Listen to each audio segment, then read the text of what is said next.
Hey guys, happy Monday to you. Let's get into social studies for this week. Hope you had a great weekend. You need to get your social studies books out and open them to page 120. 120. So we looked last week at moving west, traveling those trails, the Oregon Trail, California Trail, Santa Fe Trail, Mormon Trail. We looked at those trails going out west. We looked at James K. Polk when he was the president and the land he gained through the war with Mexico. We looked at the gold rush. So looked at a lot of things last week. At the same time, we don't want to forget something else that was going on that's kind of sad. Those are all kinds of exciting things, but there was something sad going on in our country at the same time. And we're going to spend today and tomorrow talking about that, and it's slavery. And so this is not the only time we'll talk about it, but today and tomorrow we're just going to make sure we understand down in the South where all those plantations were, what it was like for a slave. So we've got some guiding questions we're going to look at today. How did the cotton gin, remember Eli Whitney's cotton gin that picked the seeds out of the cotton? How did it impact slavery? What was life like for enslaved people? And how was life for enslaved people in cities different from those who worked on the plantations? Some of the words we'll be looking at: abolitionist, that's probably a new word to you. Look at the root word abolish, means to get rid of something. These are people who want to get rid of slavery. Autobiography, we know what a biography was. We read about a biography about the Beatles last week. An autobiography is a biography written by the person it's about. Frederick Douglass, he's one of those abolitionists, one of the people who wanted to get rid of slavery. A fugitive is someone who's running away, slaves who ran away. Plantation is the big farm they work on. A spiritual would be a song that they would have sung as slaves. So let's jump right in here and start reading. Page 120 is where we'll begin. The Industrial Revolution impacted more than just manufacturing. Because of the cotton gin and the growth of textile mills, farmers began planting more and more cotton. The South's cotton exports increased dramatically, causing profits for Southern farmers to rise. They used the money to buy manufactured goods from the North. They also bought food from the West. Merchants in the North benefited too. They earned big profits by buying Southern cotton. Some Northern merchants shipped cotton to England. Others turned the cotton into textiles and sold the cloth. All right, so what's going on? What's this talking about? Well, after the Industrial Revolution, the cotton gin, you could produce a lot more cotton on the plantation. That means you have a lot more cotton to sell. That means you're getting a lot more money. They're selling it up north to the factories that are turning it into cloth. And they're making a bunch of money too, because they're selling that cloth and even shipping some of it to England, they said. But that's good for everybody who has a business and everybody who's basically not a slave. But if you're a slave, it's bad. Let's find out why. As more farmers planted cotton, the number of large farms known as plantations increased. Plantations needed a large workforce. This resulted in a dramatic increase in the number of enslaved humans on farms and plantations throughout the South. Look at this little diagram right here. There's more cotton produced. So since they're going to be growing more cotton, they need more slaves to pick the cotton. And that means more profit for the planters so they can make it grow even more cotton, which means there'll need to be more slaves. So it's a deadly triangle here for slaves, because all this is bad news for the slaves. It means they're going to work harder and there's going to be more slaves. Let's read about a life enslaved. Enslaved people had little control over their own lives. Slaveholders saw themselves as masters and their enslaved people as property. Enslaved men, women, and children were bought and sold as if they were livestock, like horses and cows. For many, being sold meant being torn away from family and loved ones. Enslaved people did not have freedom or rights. If they wanted to visit another plantation, they had to carry a special pass. Imagine if you lived back there and you were a slave. You could be sold away from your brothers or sisters. You could be sold away from your mom or dad, and you may never see them again. That's just so terrible. But this was the life the slaves lived. And they had long days of work. Most enslaved people lived and worked on farms or plantations. Both men and women worked in the fields or in the master's house. In the big house, Women cooked, cleaned, and cared for the master's children. Enslaved people worked in the stables, ice house, laundry, wood house, and smokehouse, where meat was smoked so it would last longer. Some were cobblers, that means they worked on shoes, making and fixing shoes. Others were blacksmiths, carpenters, weavers, and wagon drivers. Field hands worked from sunrise to sunset. They plowed, hoed, planted, and led mules. An overseer watched over the people in the field. His job was to make sure they did their work. He could whip the enslaved people if he felt they were not working hard enough. So they're out in the field working from sun up to sundown, doing all these hard different jobs around the plantation, and all the time they've got somebody watching them with a whip in hand, ready to whip them if they get a little lazy or slow. Homes, food, and clothing. Enslaved people lived in small, one-room cabins. The floors were often just dirt or wooden planks. Sometimes an entire family lived in one room. The amount of food enslaved people were given depended on their master. Some masters wanted to keep the enslaved people healthy. They did not want them to miss work, and as a result, they provided them with enough food to survive. Other slaveholders gave their enslaved people even less. On some plantations, enslaved people were allowed to grow small gardens so they could have vegetables. Some even owned farm animals. In the evenings, people in slavery hunted or fished for food. They ate rabbits, possums, and wild birds. As they endured their harsh lives, African Americans worked to create strong communities. They sang and prayed for freedom. They taught their children how to stay out of trouble. They told stories of Africa, and they made up new stories. Boy, it's just sad, isn't it? It's hard for you and I, where we're living here in 2021, it's hard for you and I to even imagine slavery in the United States, isn't it? I just can't even imagine it today because we try to treat everybody, no matter what you look like, no matter what your skin color is, we treat everybody with love. Thank goodness that's the way the United States is more of today. And I'm glad there's no more slavery. But this is a time period in our country that was sad, and we need to learn about it so we don't ever make that mistake again. Look at this little graph down here. Each little bale of cotton represents, each cotton bale weighed 500 pounds, so it weighs 500 pounds. So let's look at from 1790 all the way to 1820. Look at how much more cotton was produced because of the Industrial Revolution and the cotton gin. So you see 1790, they produced only 3,135 pounds of cotton.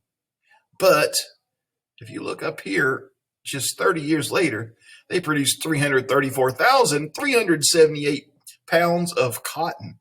That's a lot of cotton. So you can see how the Industrial Revolution, in fact, impacted the amount of cotton that was able to be produced. And remember, for each extra bale of cotton here, there was more slaves it took to do it. So you might as well show the number of slavery going up right with this cotton, because the more cotton, the more slaves. Turn to page 122. Cruel treatment. I don't even like reading this, but we need to. Enslaved men and women had very difficult lives. The work was hard, and drivers and overseers could be very cruel. It was common for enslaved people to be whipped or beaten for breaking rules. They were punished for being late, not doing what they were told, and trying to run away. For some, the worst punishment was being sold away from family. Some slaveholders tried to keep enslaved families together. They might let enslaved children learn and play with their own children, or they might nurse an enslaved person who became sick. However, this did not change the fact that slave owners saw enslaved people as property and not human beings. Slavery in the city, so we were going to see how it was different from slavery on a farm. Other enslaved people lived in towns or cities.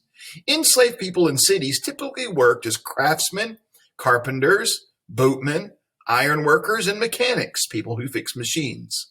Some became very skilled and could often teach their children these skills. Sometimes they were also allowed to earn their own money. If they earned enough, they might be able to buy their freedom. But typically they had to give most of what they earned to their slaveholder. In addition, they were still enslaved and could be punished harshly. Though they might have different jobs, their lives were still controlled by other people. So On the farms, they were out working in the fields all day long. In the city, they would have been working in little businesses, doing these things we read about, like craftsmen or carpenters, building things, working on machines. So their life was a bit different in what their job was, but it wasn't different because they were still treated very mean. Let's read an enslaved person's story. Here's quotes from 3 different slaves. Let's read about. These are very scary almost. And so imagine a slave really wrote this. My first missus sold me because I was stubborn. She sent me to the slave yard at Nashville. That's Nashville, Tennessee. Before they started bidding, you had to take off all your clothes and roll down the hill so they could see that you didn't have no broken bones or sores on you. The white folk didn't want us to learn nothing. And if a slave picked up a little piece of paper, they would yell, "Put that down, you! You want to get in our business." The white folks wouldn't let the slaves pray. If they got to pray, it was a while walking behind the plow. White folks would whip the slaves if they heard them sing or pray. So that's how terrible that is. That's one person's experience, one slave's experience. Another person wrote, well, during slavery, they had a whipping day every Thursday. Yes, every Thursday was when you got your beating. They had men hired to do the whipping. Everybody got one on Thursday, whether you'd been bad or not during the week. So everybody at that plantation got a whipping every Thursday. Terrible. A bell would ring every morning for the darkies to get up for day dawn. That means early in the morning. My mother used to plow, and I used to plow too. The women would plow, hoe corn, just like the men would. We had to wear tore breeches and tore shirts. So you can see from these words of these actual people who were slaves just how terrible their lives were. Turn to page 124. Reading, writing, and religion. Slaveholders did not allow enslaved people to read and write. Some enslaved people secretly learned to read and write anyway. A few even managed to use those skills to get out of slavery. Religion was an important part of an enslaved person's life. Faith in God gave the people hope that one day they would be free. As they worked in the fields, they sang songs about freedom. These songs, called spirituals, were based on Bible stories. The songs were about the pain and suffering enslaved people endured. Slaveholders did not like the songs. They did not want enslaved people singing or even thinking about freedom. On the next slide, you can listen to a spiritual that I'm going to put on there for you. They're really beautiful and they're really sad. Fighting back. Enslaved people did not have much power against their masters, but they found a way to fight back. They might break tools and wait to do the work until they were fixed. They might work as slowly as they could without getting in trouble. Sometimes they pretended to be sick so they didn't have to work. Some enslaved people tried to organize rebellions. Several rebellions occurred in the early 1800s. However, they all failed and the leaders were put to death. Running away. Some enslaved people were willing to risk their lives for freedom. They ran away to the states in the North. By 1804, all the states in the North had passed laws to end slavery. Slave patrols roamed about looking for runaways. Enslaved people who were caught were punished cruelly. New laws made life even more dangerous for people in slavery. For example, Congress, our government, passed fugitive slave laws. A fugitive is someone who has escaped and is in hiding. The law said that fugitive slaves could found in free states had to be returned. So even if they escaped up north where slavery was not allowed, if they got caught, they had to go back to the plantation, go back to be a slave again. Look at here, you got this slave running away and the dog chasing him. We're going to learn a lot more about slaves running away in a few weeks. You may have heard the Underground Railroad. We'll be learning about it and other things that go along with slavery. The anti-slavery movement. So here's that word we looked at the beginning, the abolitionist, root word abolish, to get rid of something. In the early 1800s, some people began to working to end slavery. Called abolitionist, these reformers wanted to abolish or end slavery. They believed owning another person was wrong. Abolitionists gave speeches, started newspapers, and wrote books trying to end slavery completely. Abolitionists were men and women, white and black, young and old. Many lived in the North, but some also lived in the South. Some abolitionists were freed slaves like Frederick Douglass. You see his picture right here. Some were preachers. All of them wanted to spread the message that slavery must end. We're going to learn a whole lot more about Frederick Douglass a bit later on, but we can read part of this right here and kind of skim through it. He was a slave in Maryland, sold away from his mother when he was a child. He was beaten, mistreated. He saw and experienced the worst of slavery's horrors during the years. When he was 8 years old, Douglass's owner sent him to work in Baltimore. There he learned to read and write. He also learned that many people, both black and white, wanted slavery to end. When he returned to the country, he was sent to work for a man who treated him worse than the man who purchased him. He was beaten nearly every day and poorly fed. In 1836, he promised himself he would escape to freedom. Douglass finally escaped to Massachusetts and quickly joined the anti-slavery movement. When he was 23 years old, he began giving speeches about how terrible slavery was. Douglass also wrote an autobiography, an account of a person's life told by that person. Narrative of the Life of Frederick Douglass, an American Slave, became a bestseller. That's the part of the title, sorry. Narrative of the Life of Frederick Douglass, an American Slave. That's the name of his autobiography. It became a bestseller. Douglass quickly became a leader in the anti-slavery movement. When people heard him speak, they understood how cruel slavery really was. By the time the Civil War began, Douglass was one of the most famous men in America. All right, so that's the lesson for today.